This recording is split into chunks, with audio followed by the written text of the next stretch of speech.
Mes chers ambassadeurs et mes chères ambassadrices, content de vous retrouver. Aujourd'hui, on va parler de l'amour. Très très important. Et on peut même dire que c'est un thème complètement rattaché au thème de la perversion narcissique et des relations toxiques. Parce que c'est l'opposé. Et quelqu'un qui vit une relation toxique, qui l'a subie, c'est exactement ce qu'elle désire en réalité, vivre l'amour. Ce qui se cache derrière une relation toxique, c'est cette tristesse de ne pas vivre justement le véritable amour. Donc si tu veux savoir comment renouveler l'amour que tu voudrais avoir dans ton couple, avec ou pas un pervers narcissique, eh bien tu es sur la bonne capsule. On va essayer de parler de cela pendant quelques minutes. C'est vrai que vivre une relation toxique, ce n'est jamais agréable et je ne le souhaite à personne. Mais comme je viens de te dire, ce qui se cache derrière des relations toxiques, ce sont des échecs à l'amour. Ce sont des échecs à l'amour. Vouloir trouver l'âme sœur, c'est difficile parce que souvent on ne se connaît pas soi-même. C'est quand on apprend à connaître qui on est, ce sera beaucoup plus facile. Et apprendre à se connaître, c'est une chose, mais apprendre à respecter ce qu'on est, c'est une autre chose. Et qui dit se respecter, signifie nourrir ce dont on a besoin au niveau des besoins fondamentaux, mais également nourrir nos valeurs hautes qui changent régulièrement au fil de notre vie. Et comme je l'ai déjà dit dans certaines de mes capsules, se mettre avec quelqu'un uniquement par besoin, pour nourrir nos besoins fondamentaux, c'est basique et ça ne tient pas dans le temps. Ça se finit souvent par une union, un mariage, bien de raison ou voilà, de conformisme ou maintenant que je suis avec cette personne, bon, j'ai plus envie de voir ailleurs, j'ai plus envie de me poser la question est-ce que c'est la bonne, alors que tu sais pertinemment qu'il n'y a rien qui prouve dans ta vie que c'est ce que tu voulais vivre. Tout prouve le contraire. Et si tu restes sur ce statu quo, à savoir vivre la vie sans plus, mais parce que voilà, on a un statut social, on a une vie rangée, on est un peu comme tout le monde, mais il n'y a pas tes valeurs communes avec ton compagnon ou ta compagne, tu passes à côté de quelque chose. Alors je ne suis pas en train de te dire qu'il faut quitter la personne avec qui tu es, mais juste simplement te poser la question, comment je peux renouveler l'amour dans mon couple, ou tout simplement la faire naître, parce que peut-être je me suis mis en couple pas sur de bonnes bases. Parce que décider de te séparer de quelqu'un, ça appartient à chaque personne. Il est hors de question d'avoir ce rôle-là. C'est chacun qui voit midi à sa porte. Donc si jamais tu veux véritablement apprendre à renouveler l'amour dans ton couple, ou tout simplement la faire naître parce qu'elle n'a jamais existé, ou encore si tu veux la trouver parce que tu ne l'as jamais trouvée, cette personne qui te correspondait, eh bien n'hésite pas à cliquer sur le lien en description qui te permettra de réserver un appel stratégique avec un membre de mon équipe. Le but de ce coaching premium qu'on va t'offrir, à peu près d'une heure, d'une valeur de 300 €, c'est d'essayer de faire le point avec toi pour savoir exactement ce que tu veux, pour faire tout pour, au travers d'un plan de route, t'amener vers ces résultats que tu n'as jamais obtenus. Voilà. Alors, l'amour, on le sait pertinemment, ça évolue avec le temps, systématiquement. L'amour qu'on a lorsqu'on a une vingtaine d'années et qu'on est dans l'insouciance de l'âge et que, voilà, on veut juste s'amuser, eh bien, c'est pas du tout le même amour lorsque tu deviens responsable en tant que parent avec cette même personne. Votre amour, à ce moment-là, a évolué. Là, il y a un côté sérieux. Et cet amour parental et conjugal est encore une fois de plus pas le même quand tu vas fêter tes 50 ans de mariage. Parce que tu as pris de l'âge, de la maturité et beaucoup d'expérience. Tous tes enfants sont adultes et tu es peut-être grand-père, grand-mère, voire arrière. Et quand tu regardes la personne avec qui tu as fait toutes ces choses, tu te dis ah quand même, hein, le temps est passé vite. Mais qu'en est-il resté de cet amour? Comment a-t-il évolué? C'est une bonne question à se poser. Comment faire pour ne pas laisser s'effriter notre amour à cause des vicissitudes de la vie? Surtout si tu vis avec un pervers narcissique ou que tu commences à t'en rendre compte. Sachant que souvent, on ne s'en rend pas compte sur le coup. Souvent, il y a des années qui se sont passées. Ça a été le masque bien porté pendant plein d'années et tu tombes des nues 20 ans, 30 ans, 40 ans même quelquefois après en te disant mais j'étais marié avec ce genre de personnage. Eh ben oui. Et à ce moment-là, tu te poseras la question, qu'est-ce que je fais? Qu'est-ce que je fais? Alors, voilà ce que n'est pas l'amour. Si tu t'es marié par rapport au statut social, au niveau de vie, par rapport à l'argent de ton compagnon, de ta compagne, ce n'est pas de l'amour, c'est du profit. Il ne faut pas confondre. Si tu t'es marié au début par rapport à l'intelligence de ta compagne, de ton compagnon, ce n'est pas non plus de l'amour, mais c'est de l'admiration. Si jamais tu t'es marié au tout début parce que son physique t'a tapé à l'œil et tu te dis waouh, une femme comme ça, wouh, un homme comme ça, wouh, ce n'est pas non plus de l'amour, c'est de l'attirance. Si tu t'es marié par rapport à un point de vue très précis sur tes pratiques sexuelles, sur tes besoins sexuels, parce que vous vous accordez sur pratiquer ça de telle façon, chacun est libre hein, dans son couple. Là c'est pareil, ce n'est pas de l'amour, c'est du désir. Il ne faut pas réduire l'amour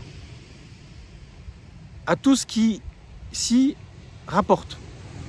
L'amour est beaucoup plus que cela, l'amour avec un grand A. On ne peut pas réduire l'amour parce que l'amour, c'est quelque chose en temps normal qui ne réclame pas un retour. Donc à partir du moment où il y a un centre d'intérêt, un échange, moi j'ai besoin de ça, ah bon, bah moi j'ai besoin de ça, ah, ok d'accord, bah on fait un compromis, ce n'est pas de l'amour, c'est un profit l'un de l'autre. Peu importe la transaction, c'est ce qu'on appelle une transaction.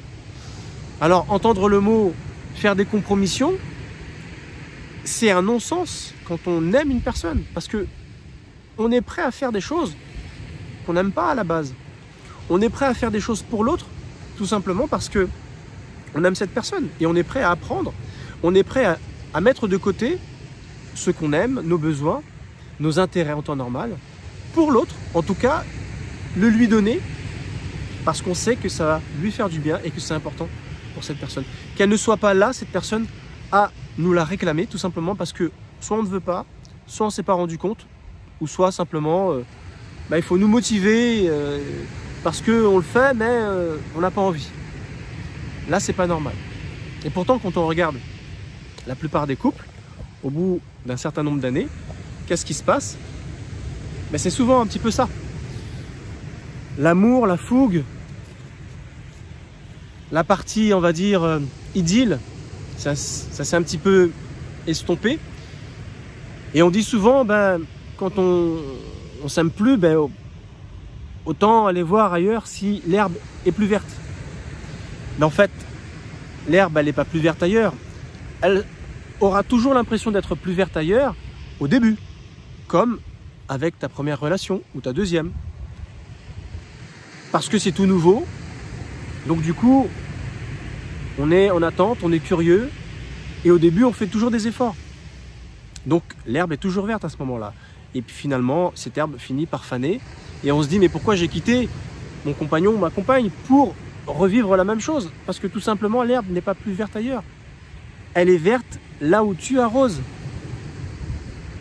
Donc si jamais tu te rends compte qu'il y a des efforts à faire, fais les efforts. Arrose de manière à ce que ton couple retrouve sa verdure d'antan. Il y a de grandes chances que tu puisses retrouver le goût à la vie que tu pouvais apprécier au tout début quand tu étais avec cette personne. En réalité, dans un couple, il faut tomber amoureux plusieurs fois. Mais plusieurs fois avec la même personne. C'est ça qui fait que ton herbe est très très verte. Mais si tu es tombé amoureux, tu t'es marié et qu'après ça s'est effrité, ça veut dire que tu n'as pas entretenu ce jardin. Tu n'as pas entretenu cet amour. Il a manqué beaucoup d'eau dans cet amour. Tu vois? Voilà ce qu'est véritablement l'amour. L'amour, c'est donner son temps à l'autre. Alors bien sûr, donner son temps à l'autre, c'est la meilleure façon de démontrer que tu as de l'amour pour quelqu'un. Parce que l'amour qui se présente sous forme de temps passé pour l'autre, le temps, c'est la seule chose que tu ne récupères jamais. Tu prêtes de l'argent, tu peux le récupérer. Tu prêtes un outil, on va te le rendre. Tu as rendu service, bientôt tu vas demander à ce qu'on te rende service. T'offres un cadeau, on t'offre un cadeau. Un classique. Tu fais un bisou, on te rend le bisou. On est gentil avec toi, c'est parce que tu as été gentil au préalable. Le donnant-donnant là-dessus, c'est très facile. Mais le temps que tu as passé pour une personne, tu ne pourras jamais le récupérer. Donc ce qui veut dire que quand tu passes du temps pour quelqu'un, ça prouve à quel point tu l'aimes. Le temps est la seule monnaie d'échange qui n'est jamais rattrapable, qui n'est jamais récupérable. Donc quand tu décides de donner ton temps à quelqu'un, imagine à quel point tu aimes cette personne. Mais ce temps que tu donnes à cette personne ne devra jamais être au-delà de ce que tu dois te donner à toi-même. Tu ne devras pas te délaisser pour les autres. Parce que là, ce n'est plus une marque d'amour, c'est plutôt de la dépendance. Tu as besoin de te nourrir en donnant ton temps aux autres parce que tu es incapable de t'en donner à toi-même. Si je te dis ça, c'est parce qu'il y a un adage qui dit qu'il faut aimer son prochain comme soi-même. Ce qui veut dire qu'il faut commencer par soi. C'est Jésus qui disait ça. J'aime bien souvent prendre des paroles des écrits sacrés. Et ça, c'est un truc que j'ai souvent dû dire autour de mes vidéos. Mais comme on tourne toujours autour du même thème, ça a toujours un sens de le dire. Surtout dans cette capsule. Donc, donner son temps aux autres, oui, mais à condition que moi, je m'en donne régulièrement. Que je me nourrisse toujours à un niveau tel que j'aurai toujours du temps à consacrer aux autres parce que moi-même, je m'en suis nourri au préalable. Le véritable amour, c'est également donner ses qualités humaines aux autres, telles que, bien sûr, l'amour, l'amour inconditionnel, la joie, la patience, la douceur, la maîtrise de soi, la bienveillance, la bonté, la magnanimité, la longanimité, etc., etc. Toutes ces qualités humaines qui font que on ne bouscule pas les gens. On montre à quel point on est bon. On n'est pas méchant, on n'a pas un fond mauvais. Et on n'est pas là à penser ou à ressentir des choses négatives vis-à-vis de l'autre dans la relation qu'on nourrit. Parce que si c'est ça, il vaut mieux arrêter, ça ne sert à rien. C'est une relation qui est toxique.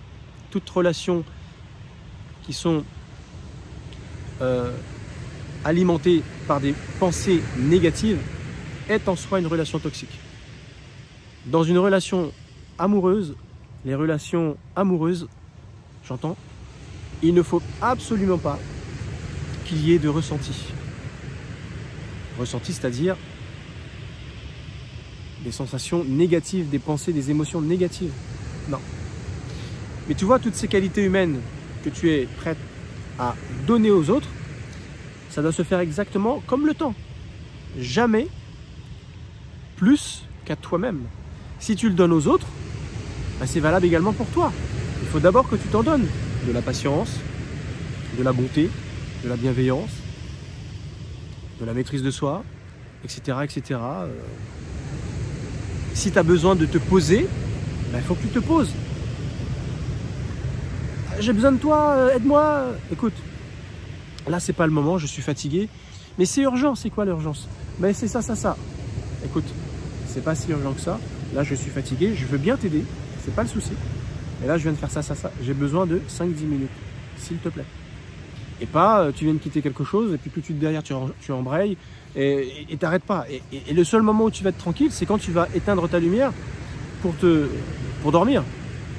T'imagines, si tu as passé ta journée à travailler pour un patron, à aller faire les courses pour la maison, à nettoyer la maison, à t'occuper des enfants pour aller les chercher à l'école et les avoir emmenés, ensuite leur faire les devoirs, ensuite faire un repas, ensuite, je sais pas, un de tes parents t'appelle, faut que tu le réconfortes parce qu'ils ont un souci, ensuite c'est une amie qui a... Je pourrais continuer comme ça longtemps, mais à quel moment tu as pensé à toi? Tu as besoin de te ressourcer. Donc à un moment donné, stop! Je ne peux pas m'occuper de toi. Je ne peux pas tout de suite. Donne-moi un délai et je pourrais t'aider peut-être que de ça, parce que là, c'est pas la grande forme. Et peut-être tel jour, ça sera mieux. Mais ça, c'est à nous de nous éduquer. Donc voilà pour quelle raison ces qualités humaines, elles sont toujours mesurables en fonction de ton état actuel et de ta vie actuelle, mais surtout de ce que tu te donnes à toi. C'est pas nos limites open bar, tu donnes toujours tout à tout le monde, sauf à toi-même. Parce que ce qui veut dire que tu es dans une dépendance à nouveau. Et ça, c'est pas véritablement de l'amour. Il faut que tu apprennes d'abord à t'aimer toi, à te le donner à toi, avant de le donner aux autres. Et dernière chose, aimer quelqu'un, c'est être prêt à donner sa propre vie pour l'autre. Ça, c'est le plus grand acte d'amour qui existe. Qui est prêt à faire ça? Plein de parents, donner sa vie pour son enfant, pour son mari ou sa femme, bizarrement, un peu moins. Mais tout ça, c'est bien. Il y en a qui diront aussi, moi je donnerai ma vie à ma femme, moi je donnerai ma vie à mon mari. Ça, c'est bien. Mais on est souvent plus prêt à le donner à ses enfants qu'à son mari ou qu'à sa femme. Surtout quand l'amour s'est un petit peu effrité. Eh bien, ça ne devrait pas. Écoute bien, on devrait être autant capable de toujours donner sa vie à son conjoint. Et j'ai presque envie de te dire, mais également à l'autre. Parce que là, imagine la grandeur de l'amour que tu as. C'est-à-dire un parfait étranger. Qui est prêt à faire ça? Mais là, imagine la grandeur de l'amour que tu peux avoir pour le genre humain.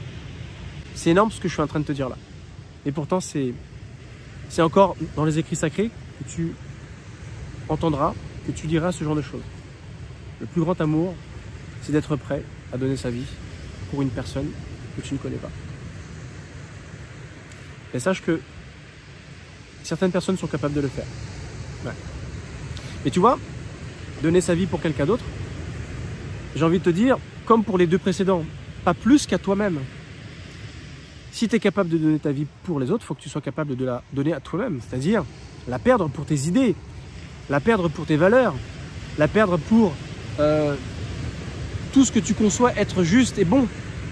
Tu ne me feras pas faire quelque chose qui a un sens opposé à mes convictions, à ma vie. Tu ne vas pas me soudoyer, tu ne vas pas me faire... Non, je préfère mourir, tu vois, ce genre de choses.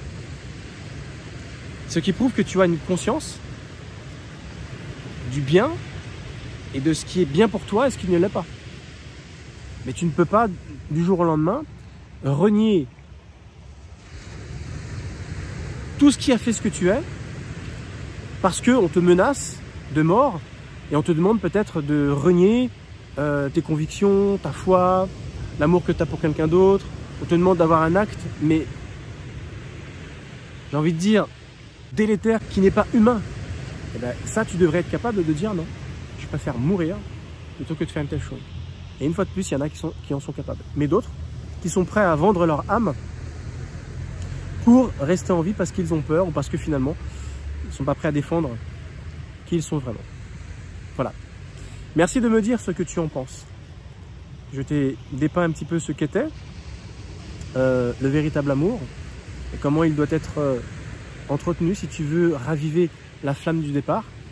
Merci de m'avoir écouté. N'hésite pas à me lâcher un petit commentaire. Tu as le droit de ne pas être d'accord, bien sûr, mais évite d'épancher tes problèmes personnels ou, j'ai envie de dire, tes blessures qui sont toujours ouvertes. Parce que souvent, j'ai des commentaires, on sent la douleur, on sent les plaies ouvertes de la vie de certaines personnes. Après, si ça ne vous dérange pas d'exposer votre vie, moi, généralement, je réponds pas. Je réponds pas parce que c'est votre point de vue et chacun son point de vue. Je fais des vidéos, elles sont génériques, elles sont dites d'une manière générale. Je ne fais pas du cas par cas. Donc, s'il y en a qui estiment que non, parce que ceci, cela, bah oui, si elle prend ma vidéo et elle les met dans un cas particulier, il y aura toujours un truc à redire. On est d'accord. C'est pas au travers de quelques minutes passées avec vous qu'on généralise, qu'on peut généraliser et faire du cas par cas une généralité. C'est pas possible. Voilà. Très bien. Bah, écoute, il me reste plus qu'à te dire de cliquer sur ce lien si jamais tu es concerné et que tu veux véritablement obtenir des résultats que tu n'as jamais eus. Je me ferai un plaisir de savoir si je peux t'apporter une aide grâce à la BSR, la biosynthétorésonance, méthode éprouvée que j'utilise lors de mes accompagnements premium. Je te dis à très bientôt. Ciao!